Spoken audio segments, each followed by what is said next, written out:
এভাবে কলকাতার সেই ব্রিটিশ রচিত দুর্গ ফোর্ট উইলিয়ামের অন্ধকূপ থেকে আমি মুক্তি পেয়ে জনাব তাজউদ্দিন সাহেবের সাথে সাক্ষাৎ করতে যাই।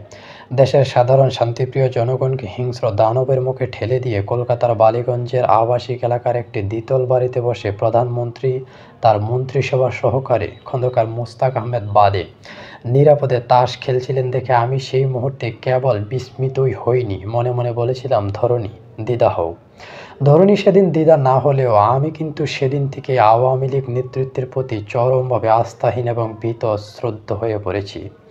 এর ফলাফল ব্যক্তিগতভাবে আমার জন্য মঙ্গলজনক না হলেও আমি আমার সকল জাতিকে নীরবে মাথা পেতে নিয়েই আওয়ামী লীগের এ দায়িত্বহীন, উদাসীন এবং শৌখিন মেজাজ সম্পন্ন নেতৃত্বের বিরুদ্ধে আপোষহীন সংগ্রাম অব্যাহত রাখার জন্য অঙ্গীকারবদ্ধ হয়ে পড়েছিলাম।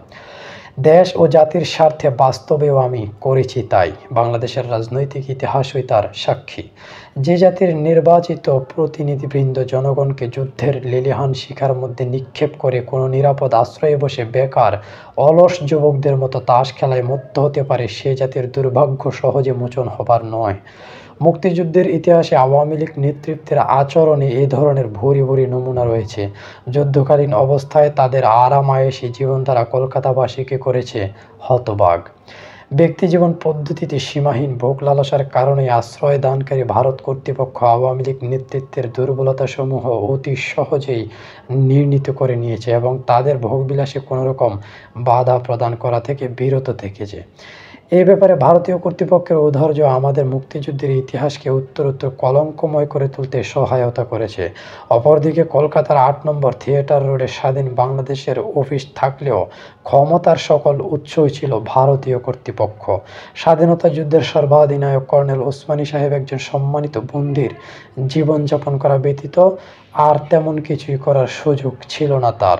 সেক্টর পরিদর্শন করা তো দূরের কথা, তার তরফ থেকে লিখিত নির্দেশও তেমন কিছু পৌঁছতে পারেনি সেক্টর কমান্ডারদের কাছে। ভারতীয় কর্তৃপক্ষ মুক্তিযোদ্ধাদেরকে অস্ত্র সরবরাহ করার আগ্রহ প্রদর্শন যা করেছে তার তুলনায় অধিকতর উৎসাহ ও আগ্রহ প্রদর্শন করেছে তথ্য সংগ্রহ করার ব্যাপারে। বাংলাদেশের মুক্তিযোদ্ধাদের হাতে অস্ত্র প্রদান নয়, পাকিস্তান সেনাবাহিনী এবং বাংলাদেশ সম্পর্কে জরুরি তথ্য সংগ্রহ ছিল ভারতীয় কর্তৃপক্ষের মূল উদ্দেশ্য। তাদের এ ধরনের আচরণই তাদের গোপন লালসা পূরণের নীল নকশা তৈরি করার ইঙ্গিত প্রদান করেছে। আমার এই সন্দেহ সত্য বলে প্রমাণিত হতে খুব বেশি সময়ের প্রয়োজন হয়নি। অরক্ষিত স্বাধীনতায় পরাধীনতা, পৃষ্ঠা নং ৪৪।